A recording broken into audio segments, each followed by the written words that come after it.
Hello everyone. We all know that in the workflow module of HAP, there are various nodes that meet different business requirements. Today, we will introduce a key node, the Initiate Approval Flow node. The Initiate Approval Flow node can be considered as an approval block or subflow, which still requires the approval node, fill-in node, branch nodes, and copy node to carry out specific operations.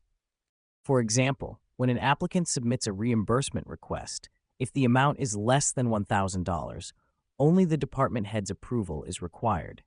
If the amount is $1,000 or more, it also needs to be approved by the general manager.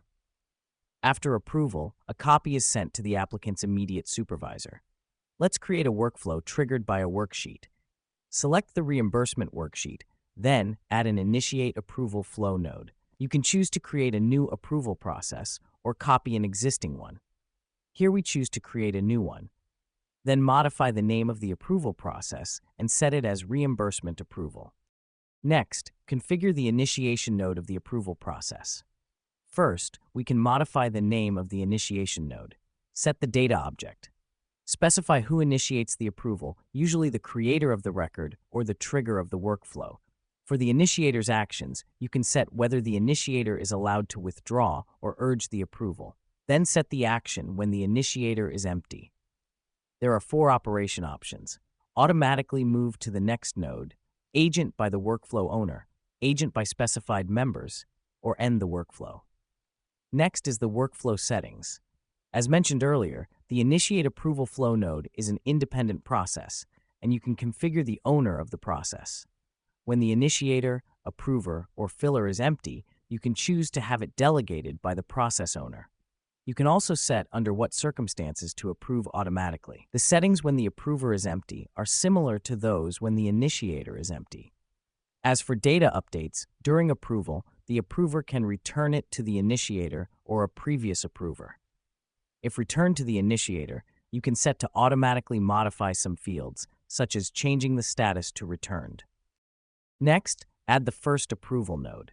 Set the first approver as the department head of the initiator. If needed, you can also set up approvers in a hierarchical manner. If there are multiple approvers, you can choose between free approval or joint approval. As an amount exceeding $1,000 requires approval from the general manager, we need to add a branch node. Set up 2 filters for when the amount is less than $1,000 or greater than or equal to $1,000. Then, after the branch for amounts over $1,000, add an approval node with the general manager as the approver. Based on the approval result, set up different actions, such as adding a branch node first, then add a CC node to inform the applicant's immediate supervisor. Finally, modify the node name and workflow name and publish this workflow. Now, let's submit a reimbursement request to test this approval workflow. Set the amount to $1,500, submit it, and refresh the page. There, receive a workflow message. Click to view details. We can see the current status of the approval process and the flowchart. When viewing a record, if you want to directly see the current approval status, approver, flowchart, etc., or approve it, go to Form Settings, Function Switch to enable the system fields and approval flowcharts. You can also enable it when you first publish this workflow. Then, in the configuration page of a view, enable the system fields for the approval process as needed. After that, we can view these details in the worksheet. For the approval process, there will eventually be a definitive approval result: approved, rejected, withdrawn, etc.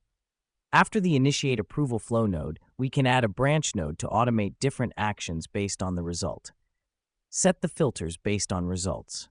In an approval workflow, there are 2 types of branch flows: exclusive branch, where only the first branch meeting the conditions from left to right is executed, and parallel branch, where all branches meeting the conditions are executed simultaneously. If it is rejected in any branch, it is rejected. When adding an Initiate Approval Flow node, it defaults to the exclusive branch, but you can switch by clicking the button. For copying existing approval processes, sometimes, despite different business approvals, approvers and approval processes may be similar. Therefore, if you already have a built approval process like this, you can directly copy it for use. Copying a process does not copy the approved records and data. It needs to be reconfigured, such as setting the approvers by selecting the member field of the record, which all needs to be reconfigured. You can also copy approval processes from other apps. Lastly, for managing approval workflows, in an app, manage the workflows configured through the Initiate Approval Flow nodes in the Approval Flow group. Here, you can view the details and operational history of the approval workflow. So that's it for today. If you'd like to learn more, visit our Help Center for help documentation. Thanks for watching.